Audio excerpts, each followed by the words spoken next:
Aujourd'hui, je ne vais pas y aller par quatre chemins, mon message est clair, il vous invite à faire un choix radical.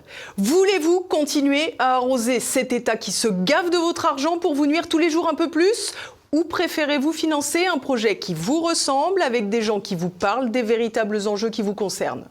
Voulez-vous continuer de payer pour moins de services, mais plus de contrôle et plus de surveillance ? Ou préférez-vous nous aider à démonter cette propagande permanente sur tous les sujets d'actualité ? Voulez-vous continuer à vous saigner pour que les médias d'oligarques vous vendent la guerre et vous méprisent ? Ou préférez-vous accompagner un média qui décrypte les véritables enjeux économiques et géopolitiques, ceux qui ont des conséquences réelles sur vos vies ? Vous l'avez compris, la question est simple. Allez-vous longtemps financer vos bourreaux ? Ceux qui se moquent de vous, de votre sécurité, de votre santé, de vos vies, ceux qui censurent TV Liberté et font fermer nos comptes en banque pour nous empêcher de vous informer ? Maintenant, c'est le moment de choisir où va votre argent. Changez de système.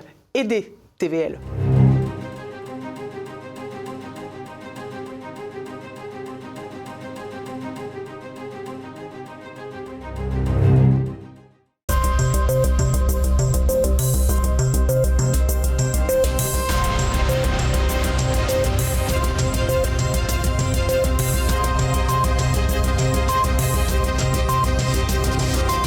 Bonsoir. À la une de cette édition, la drôle de paix entre l'Iran et Israël sous le haut patronage américain. Nous reviendrons ensuite sur la comète Pahlavi. Entre opportunisme et fantasme, le descendant du Shah se voyait déjà en roi de Perse, raté. En Europe, les libéraux polonais au pouvoir contestent désormais la victoire du candidat patriote à la présidentielle.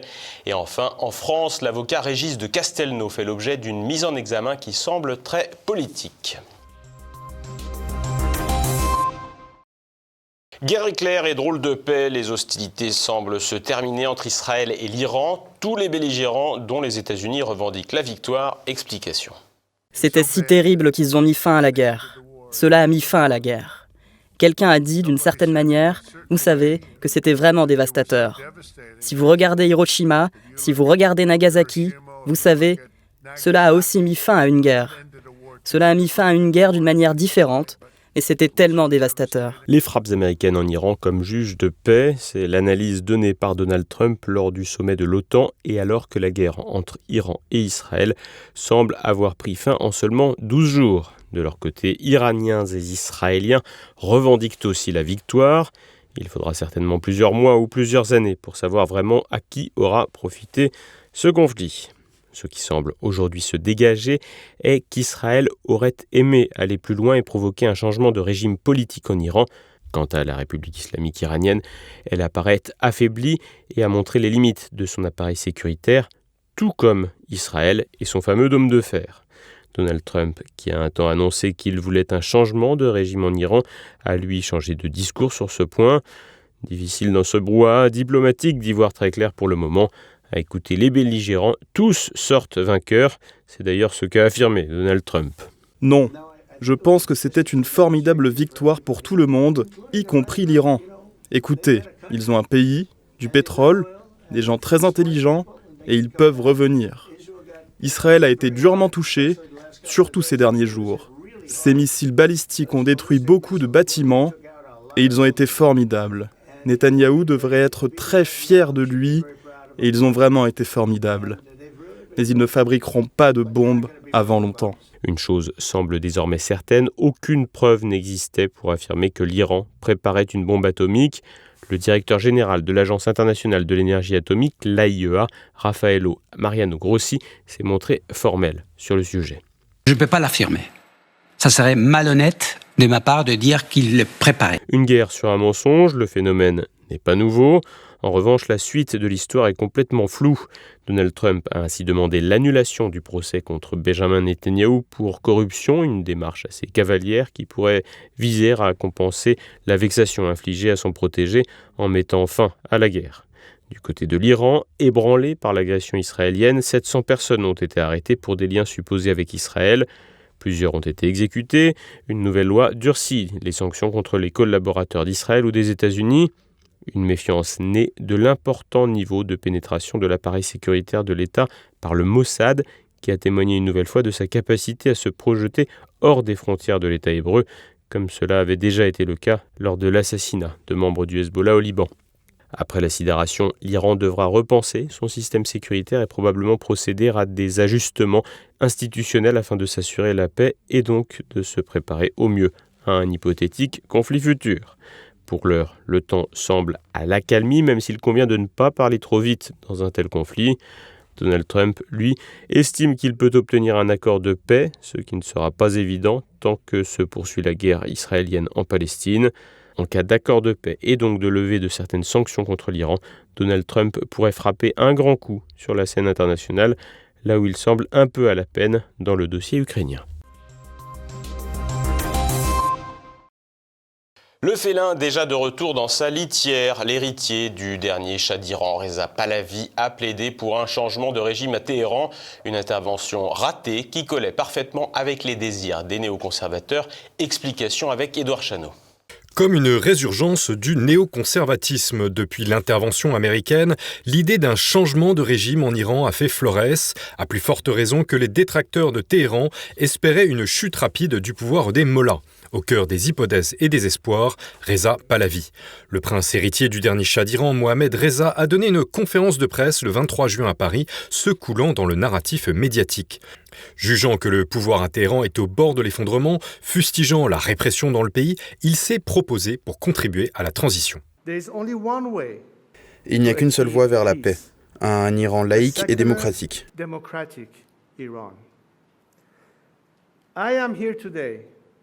Je suis ici aujourd'hui pour me soumettre à mes compatriotes et les guider sur la voie de la paix et d'une transition démocratique.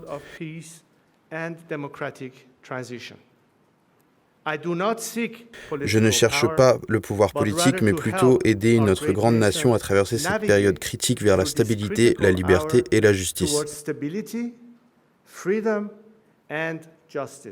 L'homme de 64 ans, en exil depuis l'âge de 19 ans, a appelé Khamenei à démissionner et à faire face à la justice. Pahlavi propose d'assurer la transition en garantissant l'égalité et les libertés individuelles et la séparation entre l'État et la religion. Mais est-ce vraiment une option crédible ? Certainement pas, selon l'iranologue Morgan Lotz, auteur de l'essai « La République islamique d'Iran en crise systémique ». L'option de Reza Pahlavi, le fils du Shah Mohammad Reza Shah Pahlavi déchu en 1979 lors de la Révolution, n'est absolument pas crédible pour gouverner l'Iran. En effet, cet individu n'a aucune expérience politique, de même qu'il n'a jamais réellement travaillé. Sa seule formation est d'être pilote de chasse dans l'armée américaine. Reza Pahlavi est absolument détesté des Iraniens. En effet, celui-ci a quitté l'Iran à l'âge de 19 ans et est complètement ignorant de la réalité de l'Iran actuel et des aspirations du peuple iranien. De plus, Reza Pahlavi n'a pas eu un seul mot de compassion pour les civils iraniens tombés en martyrs sous les bombes israéliennes, et pire encore, il a même soutenu ces bombardements. Historiquement, les Pahlavis ont déjà accédé au pouvoir en 1925 grâce à un changement de régime soutenu par la Grande-Bretagne en reversant la dynastie Kadjar. Aujourd'hui, le prince héritier soutient que l'apaisement face aux mollahs n'est pas une solution et le 2 juin, Pahlavi a appelé les dirigeants occidentaux à ne pas jeter une corde de sauvetage à un navire qui coule. Ironie de l'histoire, son père a quant à lui véritablement bénéficié d'une corde de sauvetage de l'oncle Sam. En 1953, alors que le Premier ministre Mohamed Mossadegh nationalise le pétrole iranien jusque-là contrôlé par les Britanniques, la CIA organise un coup d'État pour renverser celui-ci et consolider le pouvoir fragile du Shah. L'Iran deviendra alors un pilier de la politique américaine au Moyen-Orient. Comme bien d'autres dirigeants un temps soutenus, il sera toutefois lâché par Washington en 1979 lors de la révolution islamique. Alors même que des espoirs de démocratisation à Téhéran circulent dans les médias, Morgan Lotz souligne que le pouvoir du Shah n'était guère un exemple de démocratie. Pahlavi n'est absolument pas une garantie de démocratie pour l'Iran. D'ailleurs, qu'est-ce que la démocratie ? Celle de l'Union européenne, de Van der Leyen et de Macron ? Les Iraniens n'en veulent absolument pas, d'ailleurs personne n'en veut. Pahlavi, c'est le pire pays du monde en matière de droits de l'homme en 1965 selon Amnesty International. Pahlavi, c'est le parti unique rastarise instauré par le Shah en 1957 quand la République islamique d'Iran en compte 238 aujourd'hui. Pahlavi, c'est le coup d'État anglo-états-unien de 1953. Pahlavi, c'est la SAVAK formée par la CIA et collaborant avec le Mossad depuis 1957 y compris pour la répression des opposants politiques. Pahlavi, c'est également l'instabilité économique entre 57 et 60, avec une inflation de 35% et le gel des salaires ordonnés par le FMI qui conduiront aux émeutes de 1962 réprimées dans le sang. Jamais les Iraniens n'ont autant voté que sous la République islamique d'Iran, tous les 4 ans pour les députés et le président de la République. D'ailleurs, le Parlement iranien compte des députés zoroastriens, juifs et chrétiens. Le retour du Shah est loin d'avoir suscité l'engouement, d'autant plus que la perspective du changement de régime semble s'éloigner. Donald Trump, qui a soufflé le chaud et le froid face à l'Iran pendant cette guerre de 12 jours, en a balayé l'hypothèse le 24 juin, une fois son cessez-le-feu annoncé. Souhaitez-vous un changement de régime en Iran ? Non, s'il y en avait eu un, il y en avait eu un, mais je ne le souhaite pas. Je pense qu'il faut se calmer. Un changement de régime apporte le chaos, et idéalement, nous ne souhaitons pas voir autant de chaos. Un refus du chaos qui contrecarre pour l'heure les espoirs néoconservateurs. Les libéraux polonais au pouvoir sont-ils en train d'essayer de jouer un scénario à la roumaine ? 3 semaines après la victoire serrée du candidat patriote à la présidentielle, le gouvernement de Donald Tusk dénonce des fraudes et des ingérences. Les explications de Nicolas de Lamberterie.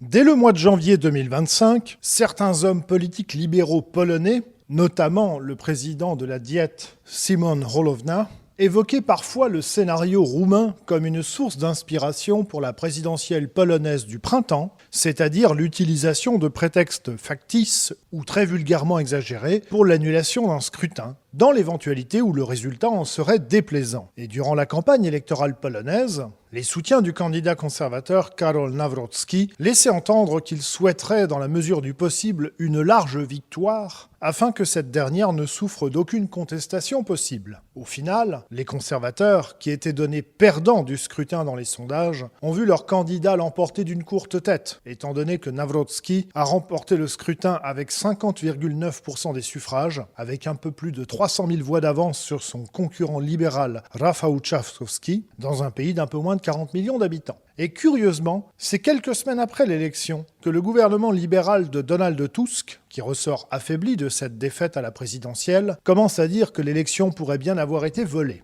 Dans les jours qui ont suivi l'annonce des résultats, les leaders du parti au pouvoir, la PO, la plateforme civique, donc Donald Tusk et les siens, ont félicité Karol Nawrocki et ont souligné qu'il n'était pas question de remettre en cause le résultat. Tusk a même dit que ce serait de la déstabilisation de l'État de remettre en question le verdict des électeurs. Et maintenant, 3 semaines après l'annonce des résultats, Donald Tusk et les membres de son gouvernement depuis quelques jours, font toute une série d'allusions sur les réseaux sociaux, sur les plateaux télévisés, en disant que ce serait peut-être quand même intéressant de recompter les voix. Et de manière assez habile, il faut le reconnaître, il sème une sorte de doute dans la société polonaise, ayant pour but de diminuer la légitimité démocratique du nouveau président Karol Nawrocki. Et la petite musique du gouvernement semble en tout cas avoir un certain impact sur la population polonaise, étant donné qu'un institut de sondage indépendant en Pologne révèle que 49% des sondés estiment qu'il serait à tout le moins souhaitable de recompter les votes de l'élection présidentielle. Face à ces accusations, les conservateurs du parti Droit et Justice, le PiS, retournés dans l'opposition fin 2023, ont malgré tout rappelé qu'étant donné qu'ils ne sont plus au pouvoir, ils ne disposaient pas des moyens techniques d'organiser une fraude massive.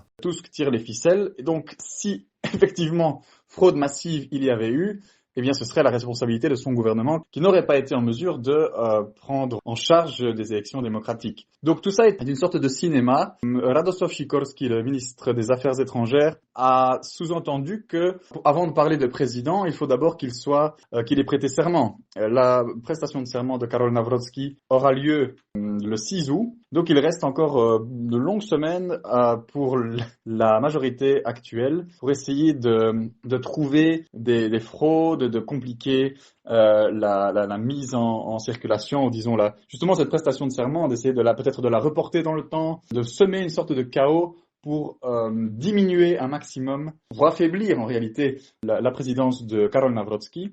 Dans les faits, concrètement, rien ne peut être remis en question. Il n'y a plus qu'à, entre guillemets, prêter serment. c'est une formalité.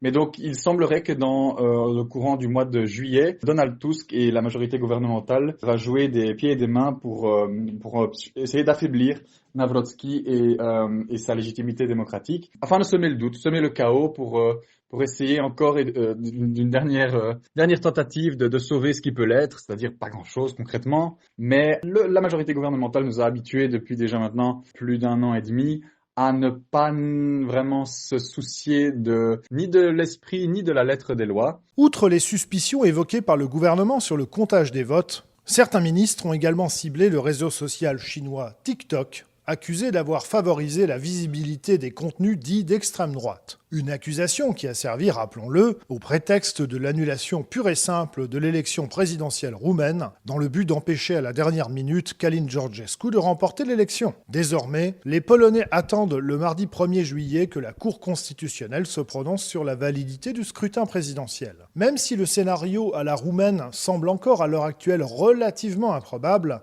il n'est pas non plus totalement à exclure, et en tout état de cause, l'état de tension au sein de la société polonaise est déjà monté d'un cran. Retour en France à présent avec l'avocat Régis de Castelnau qui est mis en examen pour diffamation envers Charline Avenel, un ancien recteur très controversé. Explication avec Renaud de Bourleuf. L'Empire judiciaire contre-attaque. Mardi, l'avocat Régis de Castelnau a dévoilé être mis en examen pour diffamation envers fonctionnaire d'autorité vis-à-vis de Charline Avenel, ancien recteur de Versailles. Rappelons qu'en septembre 2023, Charline Avenel, ancienne condisciple d'Emmanuel Macron à l'ENA, avait quitté récemment son poste de recteur de l'Académie de Versailles lorsqu'un suicide d'élève de 15 ans mettait en lumière ses méthodes. Quelques mois plus tôt, le harcèlement scolaire de ce garçon, prénommé Nicolas, était signalé dans un lycée professionnel de Poissy, dans les Yvelines. Les parents sont reçus en mars par la direction, de même que les 2 jeunes accusés de harcèlement dont les parents ont été contactés. Puis le père a déposé une main courante pour harcèlement au commissariat de Poissy. En mai 2023, le rectorat de Versailles répond au courrier des parents à l'administration par une lettre qui minimise le harcèlement et menace les parents de poursuites judiciaires pour diffamation. C'est après le suicide de Nicolas que la lettre est dévoilée. Gabriel Attal, alors ministre de l'Éducation nationale, envisage une procédure disciplinaire qui n'aboutira pas pour faille juridique. En septembre 2023, lorsque le courrier de la honte est dévoilé, Régis de Castelnau avait publié un article sur son blog Vue du droit. Il revient pour nous sur l'accusation dont il fait aujourd'hui l'objet. C'est une mise en examen assez étrange qui a pris beaucoup de temps parce que la procédure, comme c'est une procédure de droit de la presse, elle a dû être intentée moins de 3 mois après la publication de mon article, c'est l'article litigieux. Et donc, je viens seulement d'avoir l'avis de mise en examen. Alors, ils me disent qu'ils ont eu du mal à me trouver. Bon, je veux bien. Et donc, ce qui m'est reproché par Madame Charline Avenel, ex-rectrice de l'Académie de Versailles, qui a eu quelques soucis de polémique politique dans plusieurs affaires, dont l'affaire Samuel Paty, et puis l'affaire de ce jeune garçon de 15 ans qui, à la suite d'une rebuffade de l'Académie, s'est suicidé. Donc moi, au moment de cette affaire, j'ai publié dans mon blog, qui s'appelle Vue du droit, et il porte bien son nom, puisqu'en fait, j'appréhende l'actualité et je la qualifie au plan juridique. Et donc, sans viser précisément Madame Avenel, j'avais dit que cette affaire recelait des qualifications pénales et qu'il serait bien que la justice jette un coup d'œil dessus. Puis j'avais étendu ça à l'affaire Samuel Paty aussi, où la famille a déposé une plainte pour non-assistance à personne en danger. Donc, l'article du blog a été lu par 4000 personnes. Et là, je suis mis en examen pour, paraît-il, soi-disant, avoir diffamé Madame Charline Avenel. Reste à savoir s'il n'y a pas tout simplement des motivations politiques dans une telle mise en accusation. Ce qui est très clair, y compris quand je dis de la diffusion de cet article, 4000 lecteurs à l'époque, il a été publié le 19 septembre 2023, on voit bien de quoi il s'agit. C'est une procédure bâillon destinée à intimider. D'ailleurs, la Cour européenne des droits de l'homme s'en est émue de ce qui se passait en France avec cette technique judiciaire de mettre la pression. Le problème, c'est que, si vous voulez, moi je suis un professionnel, ça ne va pas m'intimider. Une procédure en diffamation, ça va me faire perdre du temps, ça c'est clair. Peut-être si le tribunal la suit, ce qui m'étonnerait beaucoup si la juridiction fait preuve d'une probité juridique qui m'apparaît évidente, mais on ne sait jamais, hein, vous savez, on ne sait jamais. Donc voilà, c'est vraiment de la procédure bâillon, c'est de l'intimidation, parce que sinon c'est pas explicable. C'est pas cet article qui a pu la vexer à ce point, et ce d'autant que l'article pointait, comme le faisait Gabriel Attal, son attitude, parce que Gabriel Attal souhaitait qu'il y ait une procédure disciplinaire, la proximité de Mme Avenel avec le président de la République. Elle est sa condisciple à l'ENA, ils sont de la même promo, c'est parfaitement notoire, lui a évité tout désagrément, lui a permis d'aller pantoufler dans le privé d'abord, ça n'a pas dû bien se passer, elle a réintégré la sphère publique et parce qu'elle a été récupérée par Mme Pécresse. Enfin, tout ça, c'est ce petit monde-là, et bon, voilà, je suis victime de cette tentative d'intimidation. Une tentative d'intimidation qui pourrait être liée à diverses prises de position, un narratif différent du discours officiel pendant la crise liée au Covid, une proximité avec le courant souverainiste, ou tout simplement des critiques acerbes visant la Macronie. J'interviens dans les médias alternatifs. Je suis sur Twitter, j'ai une chaîne YouTube, j'ai ce blog qui fonctionne depuis 10 ans, où j'ai publié presque 1000 articles jusqu'à présent. On me prête une certaine influence dans certains domaines, et j'ai pu voir, lorsque j'ai publié l'information sur ce qui m'arrivait, un soutien massif. J'ai reçu des milliers de messages. J'étais d'ailleurs à la fois étonné, flatté et, comment vous dire, touché, quoi. Je pense que ceux qui ont une parole qui s'oppose au système médiatique, et c'est pas à TVL que je dois expliquer ce qui se passe, parce que ce qui vous est arrivé procède exactement de la même logique.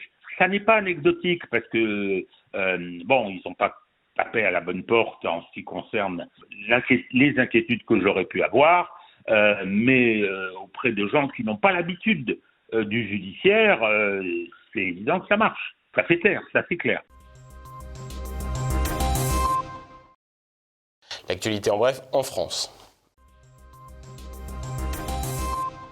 L'impunité pour les étrangers contre les Français. La Cour d'appel d'Aix-en-Provence a déclaré mercredi le dénommé Mohamed, meurtrier d'Alban Gervaise, pénalement irresponsable, selon une source proche du dossier relayée par Le Figaro. Alban Gervaise, poignardé à mort en mai 2022 devant une école catholique de Marseille, était un médecin militaire de 40 ans. L'agression, d'une extrême violence, s'est déroulée sous les yeux de sa fille de 20 mois.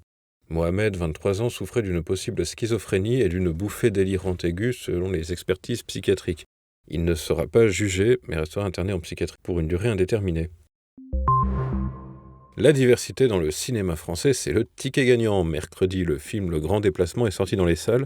Cette comédie réalisée par Jean-Pascal Zadi met en scène des pays africains qui s'associent pour monter la première mission spatiale africaine pendant que la Terre serait en train de disparaître.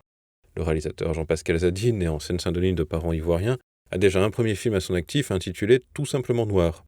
Un long métrage sur le racisme qui avait à peine dépassé les 700 000 entrées malgré un fort battage médiatique. Mais pas d'inquiétude, il a trouvé ses financements, 17 millions d'euros mis sur la table, dont près de la moitié vient de l'argent public de vos impôts. L'appareil judiciaire cède face aux syndicats et c'est le contribuable qui trinque. Mercredi, le Conseil d'État a annulé la suppression des chèques-vacances pour les retraités de la fonction publique. Cette aide financière avait été visée en 2023 par le ministère de la fonction publique par souci d'économie. La fronde de 6 syndicats représentatifs l'a emporté, la juridiction administrative soulignant un vice de procédure puisque la loi exige une consultation syndicale avant publication. Les fonctionnaires pourront donc continuer à profiter de leurs privilèges payés par les impôts. 48 000 euros pour chaque Français, c'est le poids qu'a atteint la dette de notre pays au premier trimestre 2025. En effet, celle-ci atteint désormais ce 26 juin 3 346 milliards d'euros selon l'INSEE, soit une augmentation de 40,5 milliards d'euros en un seul trimestre. Elle s'établit à 114% du PIB. Le gouvernement, qui doit ficeler un budget pour 2026 après l'échec des négociations sur les retraites, s'est fixé pour objectif un effort budgétaire de 50 milliards d'euros cette année et de 40 en 2026. Point intéressant, les dettes des régions et des administrations locales augmentent de près de 3 milliards, mais celles des communes diminuent à moins 1,6 milliard d'euros. Espérons que la cure d'amincissement des maires inspire le gouvernement, car la dette de la France est la 3e de l'Union européenne après celle de la Grèce et de l'Italie. L'actualité internationale en bref. Tension entre le Cambodge et la Thaïlande. Depuis le 24 juin 2025, l'armée thaïlandaise a fermé plusieurs points de passage vers le Cambodge, bloquant touristes et travailleurs à la frontière, notamment au poste clé d'Aranyapatret Poipet, reliant Bangkok aux ruines d'Angkor. Ces restrictions, affectant 6 provinces, font suite à des tensions ravivées par la mort d'un soldat cambodgien fin mai dans une zone frontalière disputée.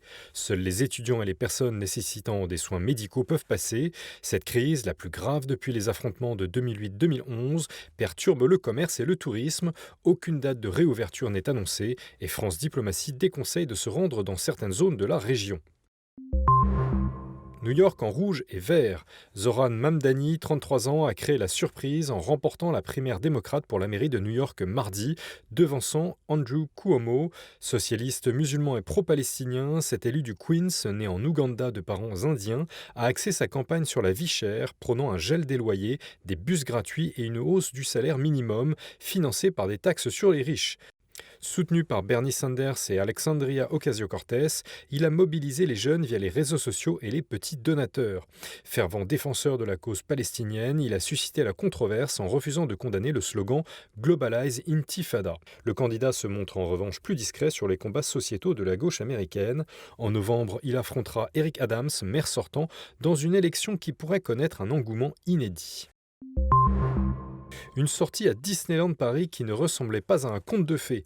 Les médias britanniques se sont penchés sur le faux mariage organisé samedi 21 juin dans le parc d'attractions français. Rappelons que les festivités ont été interrompues lorsque la direction du parc a découvert que la mariée était âgée de 9 ans.